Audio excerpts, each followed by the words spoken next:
कैलासजी लिंबोरे आणि त्यांच्या नेतृत्वाखाली आणि सुभाषजी मांडेकर यांच्या नेतृत्वाखाली 3 पक्षाचे पदाधिकारी मला भेटायला त्या ठिकाणी महादेव कट्टा म्हणून तालुक्यामध्ये फेमस असलेल्या न्यू महादेव हॉटेलमध्ये आले आणि त्यांनी आपल्या भावना वेगवेगळ्या पद्धतीने माझ्याशी संवाद साधत असताना व्यक्त केल्या आणि अचानक इकडं आल्यानंतर त्यांनी मेळाव्याचं नियोजन त्या ठिकाणी केलं आणि मेळाव्याचं नियोजन करत असताना भव्य कार्यकर्ता मेळावा त्या ठिकाणी घेण्याचं ठरवलं. खरं तर हा मेळावा प्रत्येक गावातील 2 ते 3 मान्यवर लोक बोलून त्यांच्या समोर करण्याचा ठरला होता.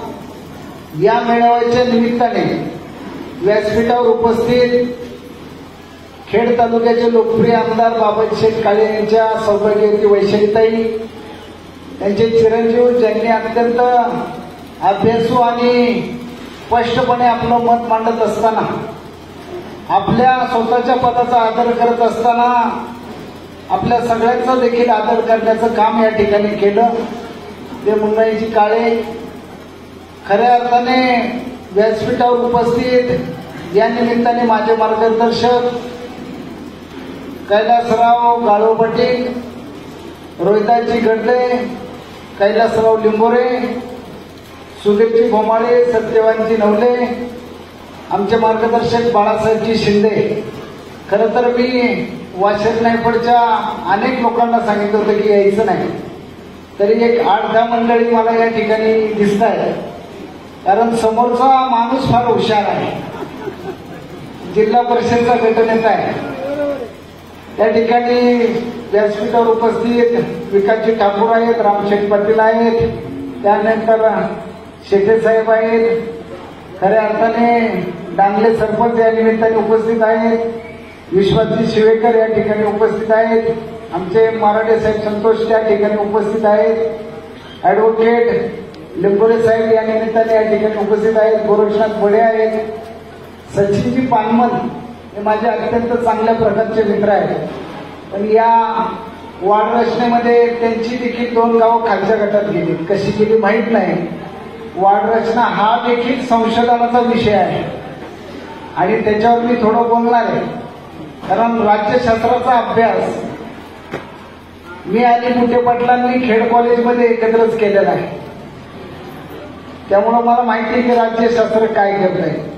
त्यानंतर व्यासपीठावर उपस्थित देवाडे साहेब, महाराज देवाडे, प्रभू महाराज देवाडे, रमेशजी आहे, राडे पटेल आहेत आणि सगळेच मान्यवर, रामदास आमचा शिंदे आहे, अमोलजी टावरे आहेत, सत्यवनजी नवले आहेत, आमची भाऊकी संदीप देशमुख आहे, दत्ता आहे, माझ्या समोर आमचे सगळेच देशमुखवाडीतील अनेक चाहते मंडळी या ठिकाणी आले आहेत, आमचे शरद पवार त्या ठिकाणी आहेत. ही सगळी जी हालचाल आहे ही आपली हालचाल खऱ्या अर्थाने या ठिकाणी काही तरुण नवीन लोकांना संधी देण्यासाठी देखील आहे. मग त्या ठिकाणी कैलासराव लिंबोरेंच्या सौभाग्यवती इच्छुक आहेत, कैलासराव गाळवांच्या सौभाग्यवती आमच्या वहिनीसाहेब इच्छुक आहेत, त्या ठिकाणी सत्यवानजी नवले यांच्या सौभाग्यवती इच्छुक आहेत, ऍडव्होकेट बाळासाहेब लिंबोरे यांच्या सौभाग्यवती इच्छुक आहेत, विश्वासराव शिवेकर यांच्या सौभाग्यवती इच्छुक आहेत, त्या ठिकाणी सारिकाताई अर्जुन गोकावले या देखील इच्छुक आहेत, त्या ठिकाणी रोहिणीताई पडवळ या देखील या ठिकाणी सचिनरावच्या त्या सौभाग्यवती आहेत, त्या देखील त्या ठिकाणी इच्छुक आहेत, ऍडव्होकेट राळेताई या देखील या ठिकाणी इच्छुक आहेत आणि आमच्या वहिनी आवरेताई त्या ठिकाणी या देखील इच्छुक आहेत आणि विश्वासराव शिवेकरांच्या पत्नी त्या देखील इच्छुक आहेत. अशा अनेक मान्यवर मंडळी या ठिकाणी इच्छुक आहेत. आता सुरुवात कुठून करायची हा प्रश्न आहे. कारण गेले 2.25 तास तुम्ही सगळे बसलेले आहेत आणि तुम्ही एवढ्या वेळ बसले की पायाच्या घड्या मोडावं लागतंय. पण मला एक विशेष याचं वाटतं, कुतूहल याचं वाटतं की कंटाळले नाही कुणी अजून. कारण तुमच्या मनातली भावना अत्यंत तीव्र आहे. आता आपल्या राज्य शासन आणि राज्य घटना थोडी समजून घेऊ आपण. आपल्याला जी लोकशाही मिळालेली आहे ही संसदीय लोकशाही आहे. एकदम 2-2 मिनिटांमध्ये एक एक विषय संपवतो, म्हणजे तुम्हाला कळेल की नक्की तुमच्याबरोबर होतंय काय. ही जी संसदीय लोकशाही आहे, या संसदीय लोकशाहीमध्ये काम करत असताना 5-6 गोष्टी या लोकशाहीमध्ये अपवाद ठरलेल्या आहेत. आणि या गोष्टी डॉक्टर बाबासाहेब आंबेडकरांनी देखील एका इंग्रजी मुलाखतीमध्ये व्यक्त देखील केलेल्या आहेत. BBC न्यूजला त्यांची मुलाखत झाली आणि त्यांनी सांगितलं होतं की 20 वर्षापेक्षा जास्त ही लोकशाही आमच्या देशामध्ये टिकणार नाही. पण एखादा अपवाद आपल्या डोक्यावर कसा बसतो आणि तो अपवाद आपल्या डोक्यावर बसल्यावर आपल्यावर राज्य कसा करतो याचं हे मूर्तिमंत उदाहरण आहे. या लोकशाहीमध्ये संसदीय त्या ठिकाणी जे कामगार असतात त्याला सनदी नोकर असं म्हणतात. म्हणजे IAS वगैरे अशा मोठ्या दर्जाचे हे अधिकारी असतात. आणि निवडणूक आयोग म्हणून ही लोक काम करत असतात. पण निवडणूक आयोगाला स्वतंत्र अशी काम करणारी कुठलीही टीम नाही. त्यामुळे होतं काय गडबड, आपल्या इकडचे जे तहसीलदार असतात, आपल्या इकडचे जे तलाठी असतात, सर्कल असतात, प्रांत अधिकारी असतात, कलेक्टर असतात, ही मंडळी तुमची वाढरचना करत असतात. मग ग्रामपंचायतची वाढरचना देखील तलाठी गावातून करतो, सर्कल गावातून करतात. तसंच जिल्हा परिषदची वाढरचना ही तहसीलदार किंवा प्रांत करत असतात. आणि यांना ऑपरेट करायचं काम जिल्हा निवडणूक अधिकारी म्हणून कलेक्टर साहेब करत असतात. आता या वाढरचनेचे छोटे छोटे नियम आहेत. साध्या माणसाला देखील ते कळणार आहे की नॅशनल हायवेच्या रस्त्याच्या डिवायडेशन वाढरचनेमध्ये व्हावं. जसं ग्रामपंचायतच्या वार्डमध्ये ग्रामपंचायतच्या कल्याण रस्ते याचा विचार केला जातो, तसं जिल्हा परिषदच्या वाढरचनेमध्ये याचा विचार केला जायला पाहिजे. नदी भागाचा विचार केला गेला पाहिजे. नॅशनल हायवेच्या रोडचा विचार केला गेला पाहिजे. आणि जाती आणि जमातीच्या लोकसंख्येचा देखील विचार केला गेला पाहिजे. पण कायम वाढरचना करत असताना या सगळ्यांची नियुक्ती ही कोण करतं, तर सत्तेत असलेली लोक करत असतात. मुख्यमंत्री, त्यांची संबंधित यंत्रणा, त्यांची ब्युरोक्रसी ठरवत असते. त्यामुळे ऑटोमॅटिक हे जे सनदी नोकर आहे हे इनडायरेक्टली त्या पक्षाला फायद्याची वाढरचना करतात. आणि अशी वाढरचना होत असताना आपण पाहिलं की नदीचे 2 भाग झाले नाही पाहिजे. नदीचे 2 भाग जर झाले, एखाद्या आरक्षित क्षेत्राचे 2 भाग झाले, तर ते न्यायालयामध्ये जाऊन तुम्ही त्याला मोडता घालायचा असतो आणि त्याला तोडायचं असतं. आता आपल्या जिल्हा परिषद गटाचं बोलू, कारण विषय दुसरीकडे भागलंच आहे.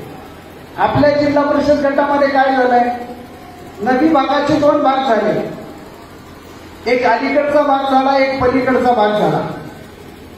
आणि त्याप्रमाणे रचना देखील झाली. आता ही रचना करत असताना काही 4 मंडळी बसली. त्यांनी काही अधिकाऱ्यांना त्या ठिकाणी विश्वासात घेतलं. काही मोठ्या मोठ्या माणसांचे फोन आले. मी तर मंत्री महोदय, मुख्यमंत्री अशी मोठी नावं ऐकतोय. मला प्रश्न पडतो, साध्या वाढ रचनेसाठी मुख्यमंत्री, महसूल मंत्री ही मोठी लोक फोन करतात आणि 35 वर्ष आमचा भामास्टेटचा प्रश्न प्रलंबित आहे, तो सोडवायला बाकी या लोकांकडे वेळ नाही. हे नेतृत्वाचा प्रश्न सोडवायला त्यांच्याकडे अजिबात जात नाही. का बरं? तिथे गेलं तर हा प्रश्न सुटणार नाही भामास्टेटचा. या राज्याला आदर्श ठरेल अशा पद्धतीची घटनात्मक लढाई ही निव्वळ आणि निव्वळ भामास्टेटच्या लोकांनी त्या ठिकाणी हायकोर्टामध्ये जाऊन 2 आदेश पारित करून घेतले. मला अभिमान आहे, हे दोन्ही आदेश देशमुखवाडीच्या लोकांचे आहेत. आणि हे आदेश ज्यावेळेस भटिकेची केस उभी राहिली आणि त्या ठिकाणी पृथ्वीराज बाबा चव्हाणांनी त्याच्यावरती प्रश्न उपस्थित केला। त्यावेळेस हे आदेश त्या ठिकाणी वाचायचं काम जर कुणी केलं असेल तर देवेंद्र फडणवीसांनी सभागृहात केलं की ह्या आदेशामुळे मी हा निर्णय घेतला आहे। म्हणजे आम्हाला पुनर्वसन होण्यासाठी जो आदेश हायकोर्टने दिला तो सन्माननीय मुख्यमंत्री देवेंद्र फडणवीसांनी त्या ठिकाणी पृथ्वीराज बाबा चव्हाण यांच्या प्रश्नाला उत्तर देताना वाचला। पण भामाखेडचं आजही पुनर्वसन करण्यासाठी मात्र मुख्यमंत्र्यांचा कुठलाही फोन आलेला नाही। उलट आमच्याकडं ती जागा कशी आम्हाला मिळणार नाही आणि त्या ठिकाणी एजंटचा सुळसुळाट कसा होईल यासाठी प्रयत्न करणारे मी नेते पाहिलेले। पुनर्वसनाच्या बाबतीत माझ्यावरती काही आरोप केले जातात की मी खूप पुनर्वसनाच्या जमिनी विकत घेतल्या। मी आताही आपल्याला जाहीरपणे सांगतो की माझा व्यवसाय ज्याचा मी इन्कम टॅक्स भरतो हा जमीन खरेदी विक्रीचा आहे। पण मी पुनर्वसनाच्या जमिनी नाही घेतल्या आणि मी मागच्या वेळेस पण एका सभेत सांगितलं होतं की असं काही असेल तर आमच्या नावाचा एखादा सातबारा वाचा। महादेव शंकर देशमुखांना जमीन मिळवण्याशिवाय आणि आमच्या पुनर्वसन प्रकल्पामध्ये 21 खातेदारांनी माझ्यावर विश्वास ठेवला। त्यांना घेऊन हा पुनर्वसनचा लढा लढत असताना त्यांना ज्या जमिनी मिळाल्या त्याच्यामध्ये माझा हिस्सा आहे असा कपोलकल्पित जो प्रश्न तयार झालाय तो त्या लोकांना भेटून विचारा ना। आता आमच्या दत्ता होलेची 150 फ्लॅटची बिल्डिंग उभी आहे नाणेकरवाडी। त्या होले कुटुंबांनी सांगावं ना अतुल देशमुखांना किती हिस्सा दिलाय, अतुल देशमुखांच्या नावावर किती शेअर आहे। आज काडाचीवाडी असेल या ठिकाणी आम्हाला जमिनी मिळाल्या त्या हायकोर्टने दिल्या। पण हे करत असताना कडाच्या वाडीच्या एका शेतकऱ्याने असं लक्षात आणून दिलं की आमच्या घरामध्ये पूर्वी वाटप झालेला आहे जमिनीचा पण त्या रेकॉर्डवर यायच्या आतमध्ये जमीन ऍक्वायर झाली तर ते खातं होतं महादेव शंकर देशमुख म्हणजे माझ्या वडिलांचं। हायकोर्टने ते आम्हाला आदेश दिला। मी हवं तर हायकोर्टात जाऊन त्यांचा आदेश तोडला असता पण त्या शेतकऱ्याचा मी आदर केला कारण त्या शेतकऱ्याच्या घरात कुटुंब संख्या जास्त आहे आणि मी माझं खातं त्यातनं विड्रॉल करून घेतलं। ही आमची संस्कृती आहे। प्रश्न असा आहे या लोकशाहीमध्ये जसं संधी नोकर हुकुमशाह असतात त्यामुळे नेते मंडळीला एक सवय लागलेली। काय सवय लागली? कायम सत्तेत राहायचं। सत्तेत राहिलं की आपलं जमतं आणि आमच्या गाळव साहेबांनी आम्हा सगळ्यांना एक कायम सवय लागलेली कायम विरोधात राहायचं। विरोधात राहिल्याशिवाय यांच्या डोळ्यामध्ये अंजन घालता येत नाही। आता तालुक्यामध्ये विकास काम होत असताना काही गोष्टी प्रचाराच्या दरम्यान मी बऱ्याच बोलणार आहे पण पिंपरी पाईप जिल्हा परिषद गटात मी फिरतोय कारण माझा गाव त्या गटात येतं। मी काही ठिकाणी शोध पाहिलेले आणि फार विकसनशील आणि कल्पकता असलेलं नेतृत्व पिंपरी पाईप जिल्हा परिषद गटाला मिळालेलं आहे। तर मी काय पाहिलं, मी आपलं चांदूस गावावरनं कोरेगावला चाललो। मध्ये रस्ता चांगला एकदम मस्त डांबरी आणि डांबरी रस्त्यावरती सिमेंटचे गेटर तयार केले। सिमेंटचे गेटर वरून बी आणि असं जायचं मध्ये एक गेटर लागतो तो 100 मीटरचा म्हणजे 300 फुटाचा काही काही ठिकाणी तो 150 फुटाचा आणि त्या गेटरवरनं परत आदळायचं आणि परत खाली जायचं। आमच्याकडे निधी एवढा आहे, फंड एवढा आहे की आज आता आपली निवडणूक लागलेली जिल्हा परिषद गटाची निवडणूक लागलेली आहे आपली। आता मला सांगा आता प्रत्येक गावातल्या माणसाला बोलवलं जात आहे आणि त्याला विचारलं जात आहे तुझ्या गावात काय काम करायचं। मी कुरकुंडेला आलो गणेशराव, तुमच्या गावामध्ये 25 लाखाचा निधी टाकलाय ना असं वड्यामध्ये काम चालू आहे बांधकाम, बरोबर आहे ना? मला कळत नाही आता तुमच्याकडे 5-5 कोटी रुपये निधी। काळूसगाव या जिल्हा परिषद गटात आलं, काळूस गावात प्रत्येक ठिकाणी 5-5 लाखाचा निधी। आमचं वडगाव पाटोळे आलं, वडगाव पाटोळेमध्ये निधी। मला कळत नाही मग कुंडेश्वरला कठडी करायला काही निधी नव्हता का आपल्याकडे? आपल्याकडे जर 5-5 कोटीचा निधी शिल्लक आहे तर माझी कल्पकता आपल्यात आली नाही का, विचार आला नाही का, कल्पना शक्ती नव्हती का की बाबा या उतराने गाड्या रिवर्स येऊ शकतात. आपण पिकअपने आपली लोक नेतात, आपल्या गाड्यांच्या जे ब्रेक लाईनर असतात, बाकीच्या गोष्टी असतात, सेकंड हँड लोक आपली गाड्या घेतात, आपल्या माता भगिनीवर जाणार आहे याचा विचार नाही आला मनामध्ये. आपल्याकडे कल्पकता आहे. आपण वांद्र्यामध्ये चांगलं त्या ठिकाणी डेस्टिनेशन तयार केले. मग हे डेस्टिनेशन तयार करत असताना कुरकुंडी गावाची तिथे एक चांगला धबधबा आहे, तिथं विचार नाही आला का मनामध्ये आपल्या इथे एक डेस्टिनेशन करावं. तिकडे जागा विकत मिळाली म्हणून डेस्टिनेशन होतंय. मग कुरकुंडीकरांनी द्यायची ना जागा एखादी जवळपास आसखेडवाल्यांनी. कल्पकता आणि विचार काय, ही लढाई का लढायची हे तुम्हाला कळलं पाहिजे. बामासखेड धरणाला 235 कोटी रुपये टॅक्सच्या माध्यमातून गोळा होणार आहे. का होणार आहे तर पिंपरी चिंचवड आणि पुण्याने आपलं पाणी नेलंय. कोण आपल्यावर उपकार करत नाही. 42 कोटी रुपयाचा निधी, मी जबाबदारीने बोलतोय, 42 कोटी रुपयाचा निधी मागच्या वर्षी मग त्यावेळेचे जलसंधारण जलसंपदा मंत्री यांनी त्यांच्या खात्यावर वर्ग केला, कारण इकडे खर्च नाही झाला. मग या भागामध्ये जो काम करणारं नेतृत्व आहे त्यांनी तिची विल्हेवाट का लावली नाही. एखादा जर समजा आसखेडवरनं पलीकडच्या आसखेडवरती पूल टाकला असता आणि पूल बंधारा केला असता तर जमलं नसतं. आता 90 कोटीचा निधी आला. बाबाजी काळे आणि आम्ही ठोकून सांगितलं की हा निधी आमच्या हक्काचा आहे, जमणार नाही, आम्ही देणार नाही. आम्ही भामासखेड धरणावरती 5 बुडीत बंधारे, पुलकम बंधारे त्या ठिकाणी धरले आणि 32 बंधाऱ्यांची यादी त्या ठिकाणी दिलेली. अजून 175 कोटी रुपये येणार आहे. आज भामासखेड धरणामध्ये फक्त 2.25 TMC पाणी शिल्लक आहे.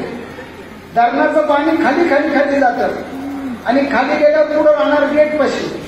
मग आम्हाला ज्या परवानग्या दिल्या पाण्यासाठी, बागायत करण्यासाठी, या परवानग्या काय कारणीभूत ठरतील. आमचं 2.25 TMC पाणी आमच्या दारामध्ये त्या ठिकाणी राहिलं पाहिजे म्हणून आम्ही लढाई केली. मग कल्पकता तुमच्या काय तर हा निधी दुसरीकडे काय गेला. 5 वर्षामध्ये बाबाजी शेट्टी चांगलं काम केलं. स्वतःच्या जिल्हा परिषद गटात नाही तर तालुक्याच्या इतर जिल्हा परिषद गटामध्ये त्यांनी काम केलं आणि त्याचा उपयोग असा झाला की बाबाजी शेठ काळे हे शिवसेना पक्षातनं जिल्हा परिषद माध्यमामध्ये 150 कोटीची कामं केल्यामुळं त्या ठिकाणी आमदारकीचे उमेदवार म्हणून त्या ठिकाणी डिक्लेअर झाले आणि त्यांना ताकदीने लोकांनी मदत केली. आज माझ्यासारखा कार्यकर्ता वाशानेपडी जिल्हा परिषद गटात गेलो मी. हे गटनेते आमचे, हे गटनेते असताना जोरदार लढाई करायची. नंतर काय कॉम्प्रोमाइज व्हायचं बाहेर ते कळत नसायचं. ज्याच्यावर ऑब्जेक्शन घेतलं जाईल तो माणूस नंतर यांचा मित्र व्हायचा. ही सगळी गडबड मला त्या ठिकाणी पंचायत राजची कळली नाही. पण माझ्यासारखा कार्यकर्ता अख्ख्या तालुक्यात निधी देत बसला. यांच्या जिल्हा परिषद गटामध्ये मी निधीची यादी केली. आता आमचा मित्र आहे गौतम त्या ठिकाणी, गणेश आहे जाधव, 10 लाखाची कामं टाकली की माझा एक स्वभाव होता. पत्रकार बंधूंना मी आवर्जून सांगतो की याद्या जाऊन तिथं जाऊन पहा, तुमचं नाव यादीत आहे का नाही पहा. इतकं क्लिअर असायचं. यादीतली नावच खोडली जायची आणि नावच खोडली गेल्यानंतर यादी फायनल होत असताना ती दुसऱ्याच्या नावावरती टाकली जायची. पण गावाचं नाव तेच राहायचं, कामाचं नाव बदललं जायचं. या माश्यांच्या अनेक पक्षामध्ये चांगले मित्र आहेत आणि चाहते. आजही त्या माझ्या मित्रांना माझं सांगणं आहे की पिंपरी पाईट, आपला जो पाईट आंबेडा जिल्हा परिषद गट आहे याच्यामध्ये आम्हाला देशमुखांना निवडणूक लढायची काही घाई नाही, हवस पण नाही. पण लोकांच्या जनभावना तुम्ही समजून घ्या. आता आपल्या विरोधात कॅन्डिडेट नाही आणि आपण आता अजय झालोय, ही जी भावना आहे ही बुडली गेली पाहिजे. आता तिन्ही लोकांची मी नावं घेतली. सुभाषभाऊ मांडेकरांचं घेतलं, कैलासराव लिकोटेचं घेतलं आणि रोहिदाजी गड्डे पाटलांचं देखील घेतलं. या तिघांनी येऊन मला विनंती केली की भाऊ तुम्हीच पाहिजे, तुमच्या घरातला माणूस पाहिजे. आता मला सांगा, आपल्या या जिल्हा परिषद गटामध्ये अशी सवय लागलेली, मी 12वीला परीक्षेला बसलो आणि मला 60% मार्कांनी मी पास झालो 2002ला. किती टक्के? 60%. त्याच्यानंतर परत मी 2007ला जिल्हा परिषदची निवडणूक लढलो. त्या ठिकाणी ती निवडणूक बिनविरोध झाली, पण आमच्याच गावच्या महिला पाहिजे, हरकत नाही, आदिवासी बांधव आहेत त्यांना संधी मिळाली. परत तुमची त्या ठिकाणी 14ची निवडणूक आली असेल, त्या निवडणुकीला 12च्या निवडणुकीला तुम्ही 80% पास झाला. 13,400 मतं पडली, 80% पास झाला. काय पास झाला? 12वी. आणि आता तुम्हाला परत 12वीच पास करायची. मी म्हटलं बाबांनो, मी एकदा 12वी पास झालोय, आता मी जरा ग्रॅज्युएशन करतो. जो 12वी पास होईल त्यांनी ग्रॅज्युएशन केलं पाहिजे. ग्रॅज्युएशन झालं तर पोस्ट ग्रॅज्युएशन केलं पाहिजे, पीएचडी केली पाहिजे. इकडे हा काय प्रकार आहे? प्रत्येक वेळेस 12वी पासच व्हायचं, फक्त मार्क वाढायचे. आता 100% मार्क पाहिजे. मला कशासाठी करायचंय? तर फक्त 10% विकासासाठी करायचं. म्हणजे पिंपरी पैठ जिल्हा परिषद गटामध्ये फक्त 10% विकास मला करायचा आहे, तेवढा बाकी राहिलाय. त्याच्यासाठी मला निवडणूक लढायची आहे. तुमचा सगळ्यांचा माझ्यावर विश्वास आहे का? मी तुम्हाला खात्रीने सांगतो, आता तर फक्त 90 कोटीच्या रस्त्यांचा उल्लेख मी सांगितलाय.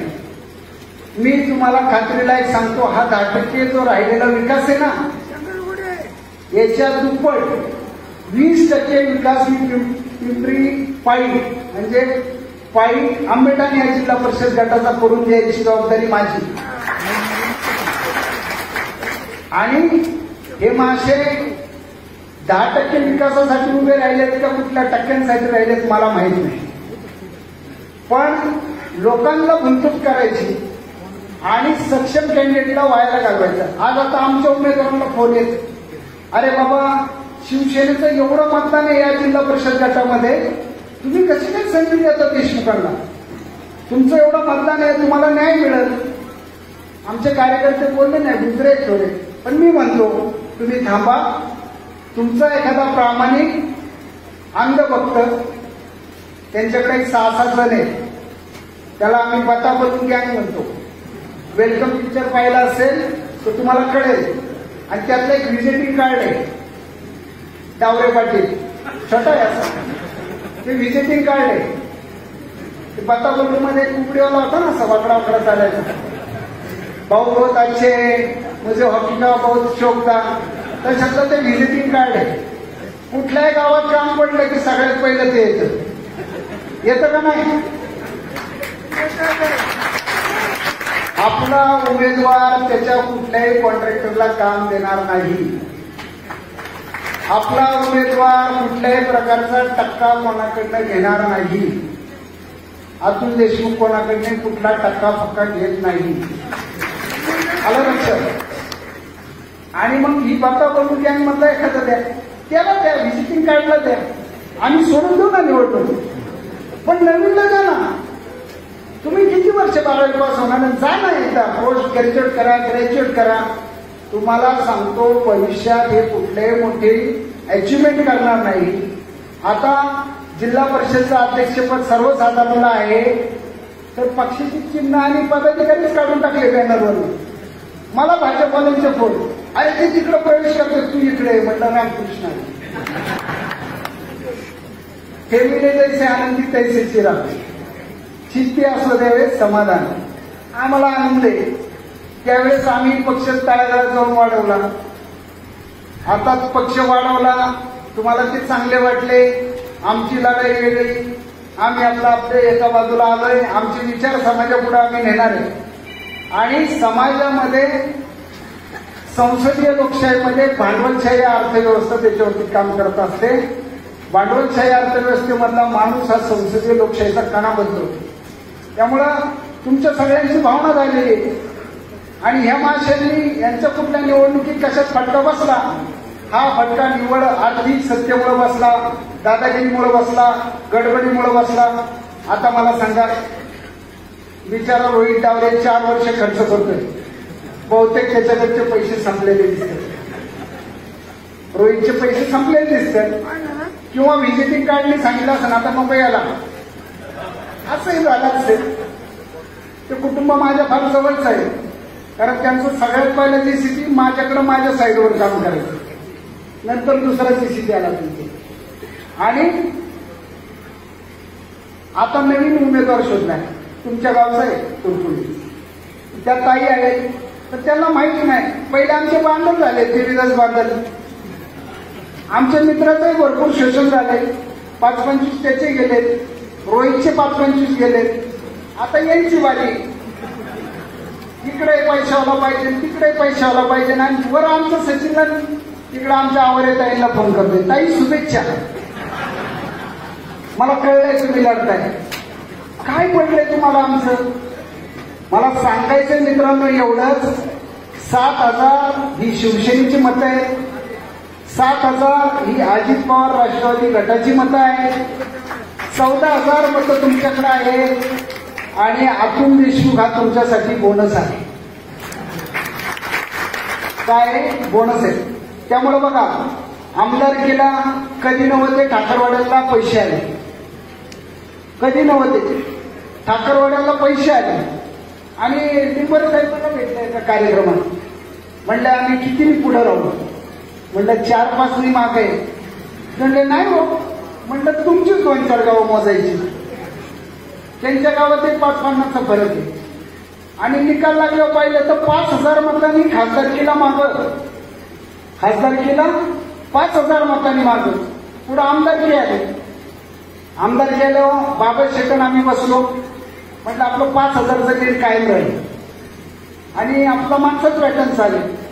आम्हाला हेच कळलं नाही अजून, त्या बोनसनी 5,000 अजून कशी आली, आज 8,000 मतं कशी आली बोनस. आपली ती एवढी नाहीच गो, आताही फरक आपला तेवढाच राहणार आहे. पण हे बोनस 8,000 कशी आली, नंतर कळलं कुठंतरी गपचीत मिटिंग झाली.